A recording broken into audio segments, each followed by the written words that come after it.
Hello, good day students. So here we are again for another lesson of entrepreneurship. So for this topic, we have forces of competition model. So the forces of competition model, also known as the five forces of competition. An industry environment is a competitive environment. And class, kahit na ano pang product or services na meron kayo, palagi pong merong competition. So, what do we mean by competition? Ayan, the act or process of trying to get or win something. Siyempre, lalo na sa business, sa entrepreneurship natin, di ba? Dapat meron talaga tayong mabebenta. So, hindi po mawawala yung ating kakompetensya na ibang business. So, the five forces competing within the industry. Number one, we have the buyers. Two, potential new entrants. Number three, rivalry among existing firms. Number four, substitute products. And number five, suppliers. So, iisa-isahin natin ang pag-discuss. The first one, yan, yung buyers. Sila yung mga nagbabayad sa atin in exchange. So, may kapalit na kung ano mang mga products na yon or services. So, tayo, buyers din tayo nung mga gusto nating ibenta. So, yung mga buyers, they have strong and magnified bargaining power. So, isang example dyan is the influence of the price, syempre, or in the bargaining strategy. Syempre, kung mas mababa yung presyo, di ba, mas maraming mabibili si buyer. Next, ayan, the threat to its bargaining power. Mas mababa yan kapag ang ating pong mga factors ay nandito. So, for example, ang isang factor, number one natin, there are several suppliers available. So, kapag mas maraming supplier, syempre, mas mataas yung competition. Letter B naman, the buyer has the potential for backward integration. Ibig sabihin naman nito, yung mga buyers, pwede silang mag-produce na ng sarili nilang products. Letter C, the cost of switching the supplier cost is minimal. Ibig sabihin, yung buyer, pwede siyang makapag-change kagad ng mga suppliers, lalo na kung hindi na siya kontento doon sa nauna niyang suppliers. Letter D, the product represents a high percentage of the buyer's cost.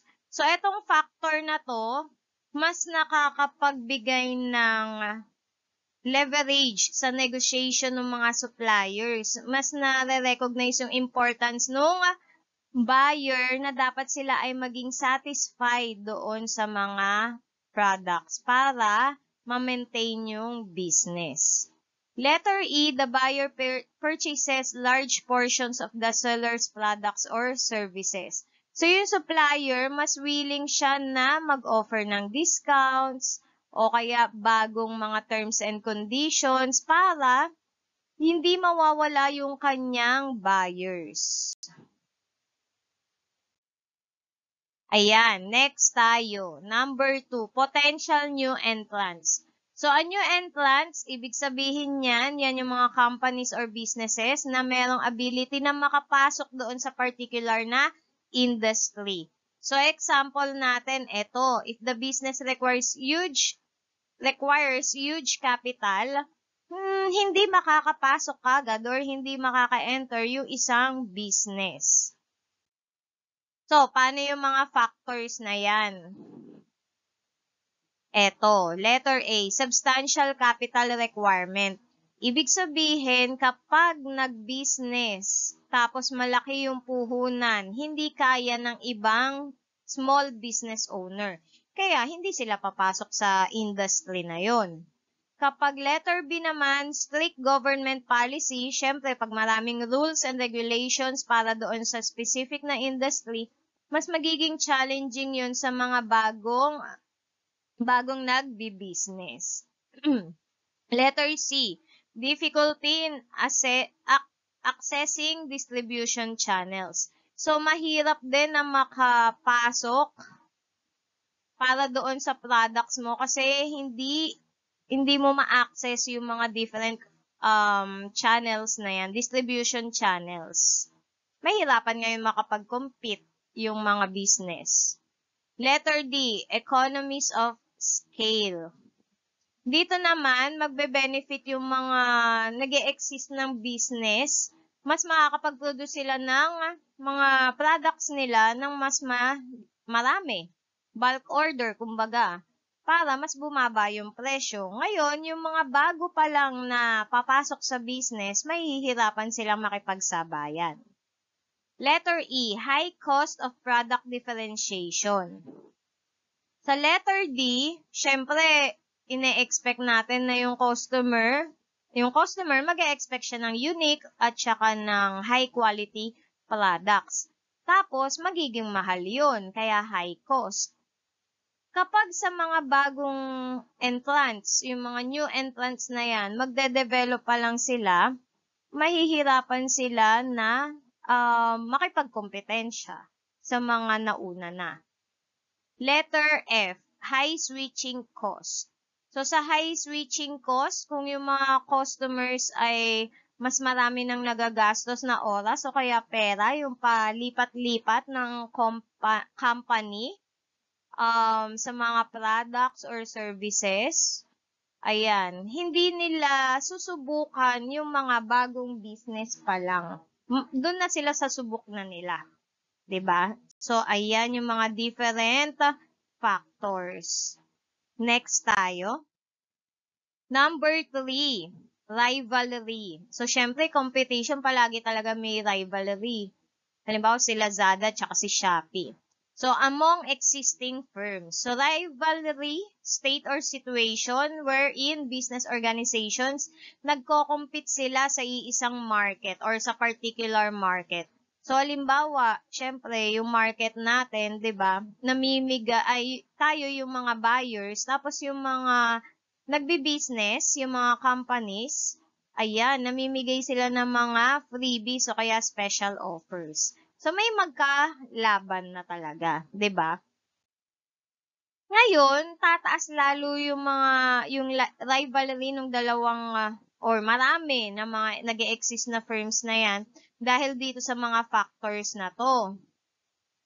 Letter A, diversity of rivals. So, magkakaiba ng kumpanya, tapos magkakaiba ng kalaban, pero kapag pareho yung mga products nila o kaya services, mas marami kang kalaban, 'di ba?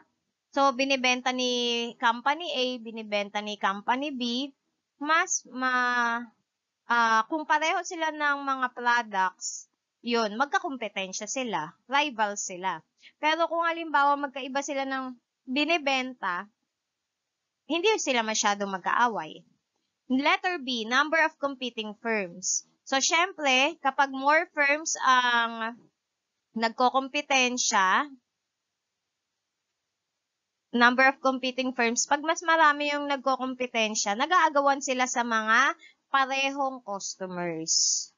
Letter C, characteristics of the products or services. Ngayon, kung yung mga products or services pare-pareho, syempre, mas matindi yung kanilang rivalry. Pagkokompetensya kasi iisa yung target market nila, 'di ba? Pag-aagawan nila yung mga customers. Pero kung may pagkakaiba doon sa mga products o kaya services, less intense lang yung kanilang rivalry. Letter D, increased capacity.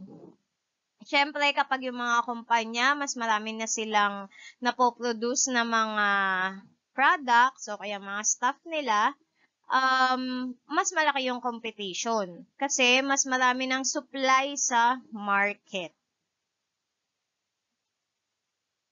Letter E, amount of fixed cost.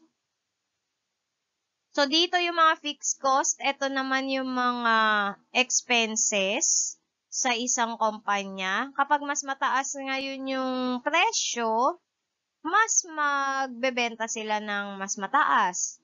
Tapos, competition pa rin. Rate of industry growth. Dito naman sa rate of industry growth, mas maraming reason para doon sa mga companies na mag-succeed kasi nag-exist na sila. Kung bago ka pa lang na kumpanya, medyo mahihirapan ka. Yan, number 4, substitute products. So, substitute products, kumbaga, kung halimbawa meron ka ditong butter, pero dahil mas mahal, yung presyo ng butter, papalitan mo ng margarine. 'Di ba? So, isa 'yun sa isa sa mga forces ng competition, yung pagkakaroon ng substitute na products. Pero same purpose naman. Kayo, ano ba gusto nyo? Butter or margarine? So, a substitute product, ayan din, can give a big threat to the industry environment dahil sa mga factors na to. Tingnan natin yung switching cost is low. Sa letter A, so itong mga factors na to, A to E, imagine niyo na meron kayong favorite na ice cream. So, palagi kang bumibili dito sa isang ice cream shop. Tapos, sa letter A, na switching cost is low, ibig sabihin, hindi magkakaroon ka ng kalaban. So, bibili ka sa isang ice cream shop na hindi naman sobrang mahal. So, titikman mo doon, kaya magpapalit ka na ng bibilhan mo ng ice cream. So, mas madaling mag-switch kasi kung hindi naman ganun kamahal sa kabilang shop, doon ka na lang bibili. Ganun din yung letter B. Ibig sabihin, pati nakatikim ka na sa kabilang shop, ice cream shop, na mas malasa at mas masarap o kaya bagong flavor ng ice cream na hindi naman din mahal ang presyo, lilipat ka ng kumbaga, nagkaroon ka na ng substitute sa ice cream na gusto mo, 'di ba? So, lilipat ka ng ice cream shop. Sa letter C, ayan, isa pa yan. Dahil nga nagbago na ng taste, 'di ba? Nagbago na yung panlasa mo. Product differentiation is highly noticeable. So, dito rin, pag napansin mo na yung dati mong binibilhan na ice cream, masarap naman. Pero, nakatikim ka ng another brand, mas na-compare mo, tapos parang mas gusto mo na dahil nga doon sa iba yung lasa ng isang brand. Tapos, letter D, improved quality ng, syempre, nag-improve na yung quality ng mga substitute. So, ngayon, kung halimbawa yung another ice cream na yun, nag-start siyang magbenta ng ice cream na mas malasa o kaya high quality.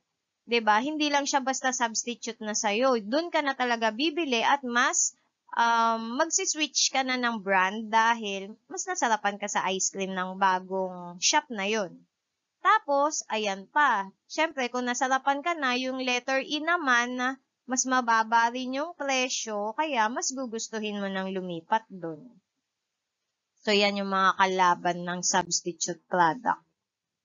Number 5, suppliers. So, itong mga suppliers, alam naman natin, sila yung nagsusupply or sila yung nagpo-provide sa atin sa mga business operations. So, for example, sa mga office supplies, equipment, ayan. So, dito, sa presence ng following factors na to, ibig sabihin ng letter A, the supplier has the ability for forward integration. Yung supplier, kaya na rin gawin kung ano yung nagagawa ng kumpanya. Pwede na sila mag-start na sarili nilang business, tapos makikipag-compete na rin sila doon sa mismong kumpanya. Letter B, suppliers in the industry are few.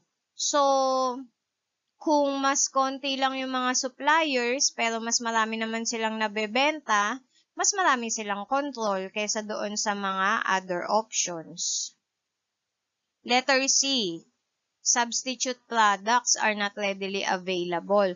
So, kung walang ibang kaparehong products sa market, ibig sabihin, may stock sila dito sa suppliers na to. Letter D, the switching cost is very high. So, kung hindi naman halimbawa mahirap na magpalit doon sa kabilang kumpanya, dito na lang sila sa mas mababang presyo. Letter E, the product or service is unique. So, kung halimbawa yung product naman ay mula dito sa supplier ay kakaiba, unique, ganyan, ibig sabihin, hindi ka makakahanap ng iba, hindi ka makakahanap sa iba nung kakaibang product or service na yun. And that's all. Thank you.